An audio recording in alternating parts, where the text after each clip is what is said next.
শোনা মা, টিভির সাউন্ডটা কমা না, মাথা ব্যথা করছে খুব। তোমার অসুবিধা হলে ঘরে গিয়ে বসো, যাও। এটা কিভাবে কথা বলছো তুমি? কিছু না বাবা, ঠাম্মার সব ব্যাপারেই সমস্যা থাকে। গুরুজনদের সাথে কিভাবে কথা বলতে হয় তুমি জানো না? নাও, এবার টিভি বন্ধ করে দিচ্ছি, এবার খুশি? হাঁ করে দাঁড়িয়ে দেখছো কি? সারাদিন তো বাড়িতে থাকো, মা হয়ে নিজের বাচ্চাকে ভালো করে শিক্ষা দিতে পারছো না?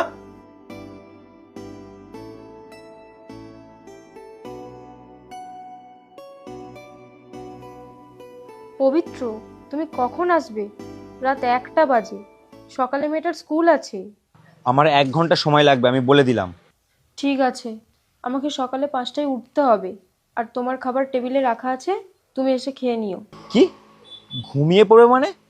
আমার জন্য জেগে থাকো, আমি বাড়িতে গেলে আমার গরম খাবার চাই। অর্পিতা, অর্পিতা কোথায় গেলে? বৌমা তো অনেক আগেই ঘুমিয়ে পড়েছে, দাঁড়া আমি খাবারটা দিচ্ছি। না থাক, তুমি বসো, আমি দেখছি। অর্পিতা,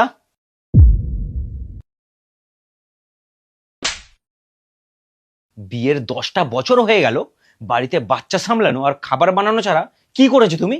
আর সেটাও ভালো করে করতে পারোনি। হাঁ করে দেখছো কি? যাও খাবারটা গরম করো। মা, ও মা, কোথায় গেলে মা? ও বৌমা, বৌমা তুমি কোথায় গেলে গো? বৌমা, আরে সকাল সকালে তো চিৎকার কিসের? বৌমাকে সকাল থেকে দেখতে পাচ্ছি না। মা, কোথায় তুমি? স্কুলে দেরি হয়ে যাচ্ছে। কালকের এখনো এঁটো বাসন পড়ে আছে, আমার খাওয়ার পর ওষুধ আছে এখনো খাওয়া হয়নি, ঠাকুর ঘরে প্রদীপ জ্বলেনি, সারা ঘর এলোমেলো হয়ে আছে।